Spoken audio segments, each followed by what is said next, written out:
Yes, hello ladies and gentlemen, welcome to the analysis of this channel.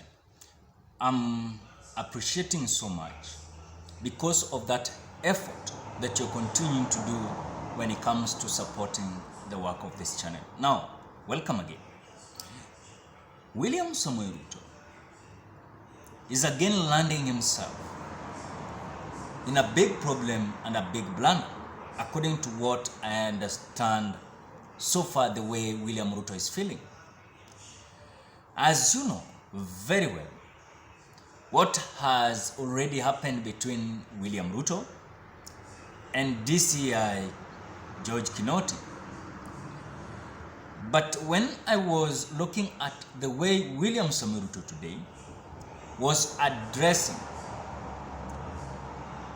the boss of DCI Kinoti while having a rally in his backyard, Rift Valley region, William Samoei Ruto lacked a respect to DCI Kinoti. And as far as we are concerned, this is what William Samoei Ruto said about George Kinoti. So I want us to read this article first, then after reading that article, then I want to display that video where William Samoei Ruto was addressing George Kinoti. So let us read. The article is saying, and this is from William Ruto, and according to the way he was addressing George Kinoti, he's saying that Bwana Kinoti awache ujinga, wacha sinema, umeshindwa na kazi, usianze kuingilia kazi ya IEBC. Remember, this is the Deputy President William Samoei Ruto addressing the DCI boss, George Kinoti, in that way. So again, I want you to watch this video where William Samoei Ruto was actually addressing George Kinoti. Then we continue with our analysis.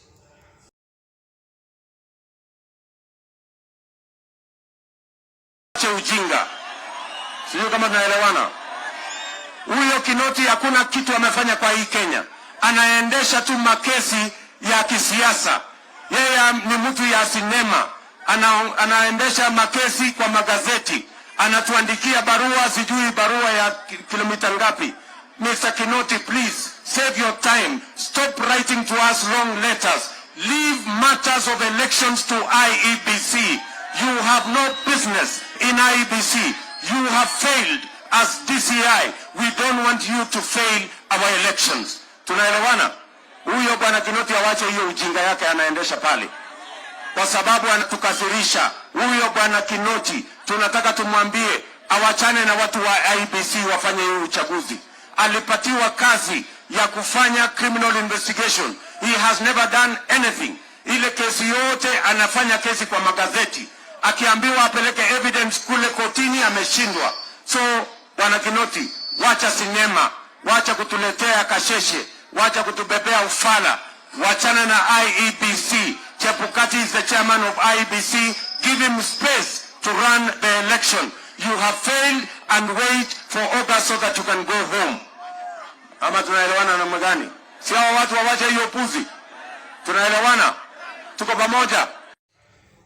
Now, after watching that video, it is unfortunate for Deputy President, as a person to be respected, as a second in command, to address DCI like that.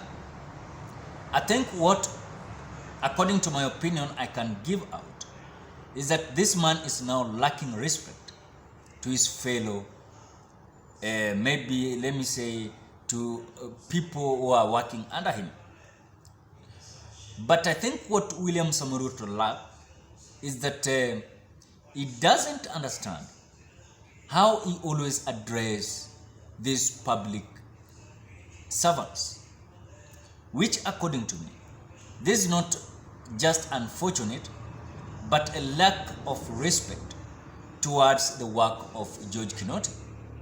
I think what Kinoti is doing as a DCI boss is to ensure that everything he put on a limelight, so that these issues that are coming out, that this and this had happened, that is the work of DCI to investigate and to come up with a real evidence that has already been tabled to the public.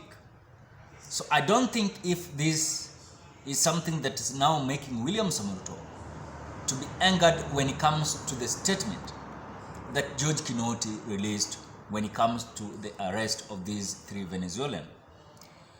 But again, when I look at the signals and sign of Deputy President William Ruto, it is a true indication that this man is such a person that was having a certain intention that when DCI Kinoti gave out several evidences, then he's starting saying that Kinoti is bringing a lot of letters that even they cannot read. And that is why you see, when you see someone is so bitter, it means that there's certain thing that he was going to benefit from that evidence that is coming out.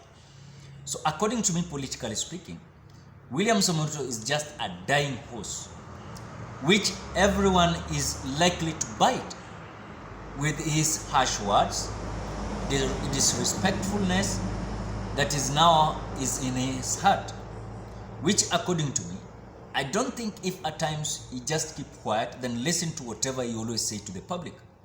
Because the other time you see he insulted Eugene Wamalwa as a woman.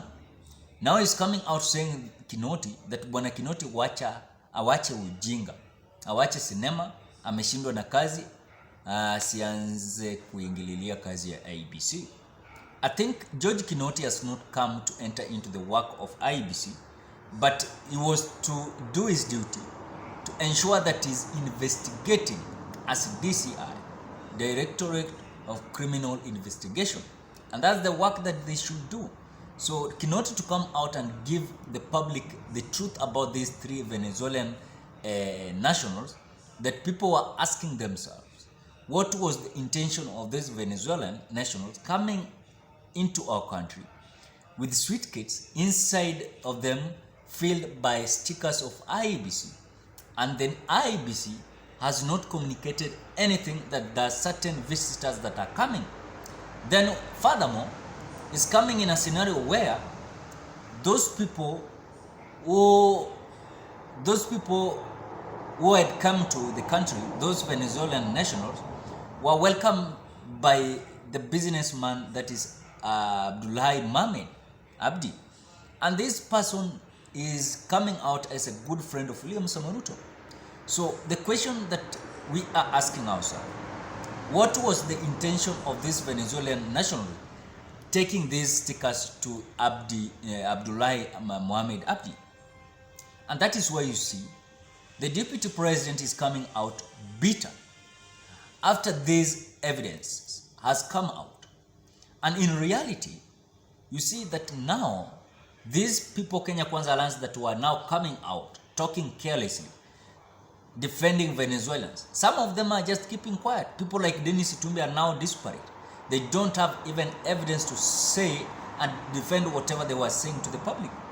And that is why you see William Ruto to come out and say to Bwana Kinoti that awache ujinga is a disparate person, is a dying horse, is an angered man after the certain mission has already failed when it comes to rigging election.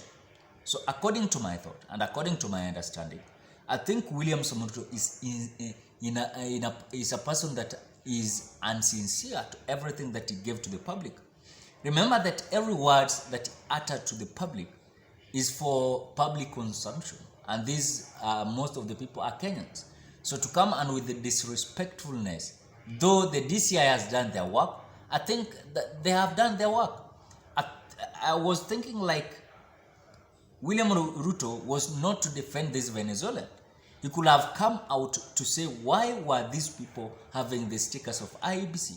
That was the expectation of the Kenyans. So ladies and gentlemen, I think William Ruto to come out to disrespect Bwana Kinoti na kumwambia wache ujinga is just unfortunate after certain mission has already failed. What are your thoughts?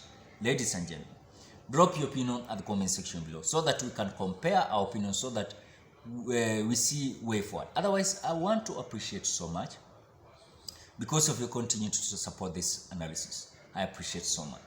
For those who are visitor, please don't forget to subscribe to this channel. Put on the notification bell that when I upload my videos you get notified. For those who are returning subscribers, I want to appreciate so much. Bye bye till we meet on another video.